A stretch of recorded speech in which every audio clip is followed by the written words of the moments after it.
will be presenting the effects of U.S. intervention in the Middle East. And my research question is, does the continued intervention of the United States in Middle Eastern political affairs have a detrimental effect?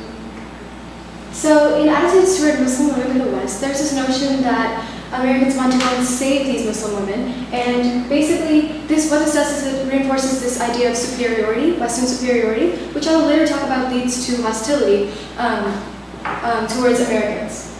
And for the historian, there's a quote: "As long as the problems are still alive, the passage of time only offers new possibilities for distortion." So the way this connects is, when it comes to U.S. intervention, they don't think much about the consequences of what's going to happen after they do intervene. And so they also don't go and look for the deep-rooted conflicts of why there is internal conflict in those Muslim countries. And that's why the original problems never actually get solved. So the first detrimental effect is chaos from political instability. And we have some historical events. So the Iraq invasion of 2003, basically Saddam Hussein was falsely accused of having weapons of mass destruction. And so the US intervened and then he was killed, and they found out there were no weapons in the first place. And then for the Libya intervention, they wanted to target the dictator Gaddafi because they felt like his dictatorship was basically suppressing the people there.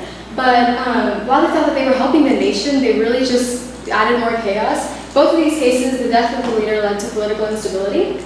So here we can see the former leaders in the Middle East. Those are the two, and both of these, if you had maintained the dictatorship, then there would not have been as much chaos as when you removed them from the leadership position, and then there was basically just like an anarchy because nobody was there to rule.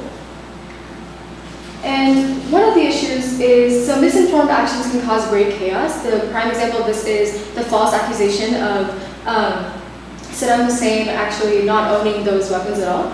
So they should be well informed before they go and plan an intervention like this. Then the second point is non-unanimous agreements lead to bitterness. I mean, America, it wasn't like a group idea, right? It wasn't like a plan. The intervention happened because America saw a threat and they just didn't give any chances, and they went and acted first thing. And finally, the failure to establish a stable government only prolongs the initial issue. So had they thought like, okay, let's go establish a government there, and then hopefully it'll be like stabilized after we remove or after we kill the dictator, that would have been a whole different situation, because what ended up happening is there was nobody to rule, so there was this chaos for years and years to come. And the second detrimental effect of U.S. intervention is that it promotes increased violence. So specifically the Iraq intervention of 2003, there were several more suicide bombings. There was a creation of ISIS, where 23 million Syrian were displaced since then. And then I have an image of an airstrike. The US was trying to start airstrikes because they wanted to target the leaders, but they ended up killing 60 innocent civilians. And obviously these type of things are going to lead to hostility, which I discussed earlier. And terrorism increased over the years. And the major statistic is there was a 75% increase in violent incidents in the Middle East from 2003 to 2004, which is when the Iraq intervention of 2003 took place. So here we can see a graph that basically shows other Middle Eastern countries' like relations and their opinions of their perspective on the U.S. intervention. And we can see Iraq is 93%, they perceive U.S. as an enemy. So this is going back to the point of hostility. When you intervene and you create all these problems inside, it's highly unlikely that it's going to be, like friendly relations afterwards. So Daniel Smith is a peace activist, and he basically said that in order to achieve peace in the Middle East, you must go through diplomacy, through negotiation, and a focus on nonviolent means. And using this inspired us to write my resolution, which is two parts. So first we have political diplomacy with other Muslim countries. So let's say like you have a problem because Syria has some weapons or something, then you get like-minded nations to agree on a common solution, and then rather than becoming a religious war, it becomes a political war, so you're targeting specific issues, rather than it just being like, okay, Muslim versus Americans, right? And then for the second part of the solution, you have planning following the intervention. So this floors the risks and misunderstandings, once again, like the Saddam Hussein one. But not just that, when you go into an intervention, you already have an idea of what you're going to do, so you're not just leaving the consequences like as they are. And then that just promotes more and more chaos, right? For years to come, there's no ruler there. So when you're doing interventions, you have to think about the consequences.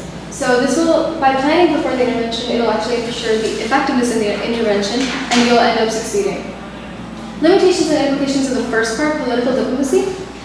Well, for limitations, it's kind of an indirect attempt at maintaining peace because, like, when you think about it, there's typically some internal struggles going on between that nation, and when you try to take an outsider, like U.S. is going to still be considered an outsider, and it's going to be unwelcomed because they're trying to sort out their own conflict, and with political diplomacy, it's still rather indirect. You're just promoting like friendly relations, but there's nothing that you're doing that's going to force them to actually take action.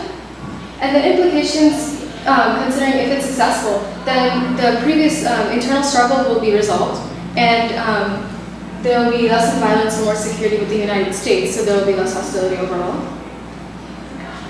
And for planning following the intervention, well, for limitations, it's going to be difficult to resolve the original reasons of conflict. And so when you think about it, when the U.S. wanted to go and intervene, they didn't actually know the deep-rooted causes of the intervention, of the conflict that was happening in those nations. So even if you try to go and intervene to fix an issue, you'll only be fixing like surface-level tensions. So peaceful relations will probably be temporary. Implications of this is that you'll create an effective intervention, so it's not just like pointless chaos. And you'll be increasing the cultural awareness of the root causes of the original conflict. You can take like Israel and Palestine, for example. Yeah, thank you. All right. So let me ask a couple of questions. What information did you need that you weren't able to find or locate, and how did you go about trying to find that information? At first, I had some trouble because I was trying to find the Middle Eastern perspectives of American intervention and like really what they thought of, as I showed you in that graph. So what they thought of the American countries after they had intervened. So at first, I was looking into like regular research, and what ended up happening was I looked through PDFs, and then I finally saw these surveys and these graphs. So there were opinions of direct opinions from people. It wasn't just like a calculated guess or anything. So I was able to find specific graphs and surveys that were taken straight from those Middle Eastern countries. And so that filled in all my gaps because I had a lot of Western views, right? Western views on Middle Eastern, but the reverse was a little bit trickier. So I was able to get that through statistics. Okay. What additional questions emerged from your research, and why are these questions important? So when I was researching, one question that emerged was, is this military intervention even justifiable? So because I explored both sides of the topic, I can understand that the US perspective of this is, okay, there's a threat, we want to preserve the security. And then there you have the Middle Eastern side where it's like, okay, no, that's an invasion of privacy. And so that's why they became hostile. So that's one thing. And another question that I came across was, what impact does history have on the hostility? Because a lot of times you can't like forget all the things that America has done. Like they've intervened in Afghanistan, they've intervened in Iraq, etc. Right? So all these, you can't just let go of that and try to create diplomatic relations. So that's one thing that I definitely was thinking about considering. All right. Thank you. Thank you.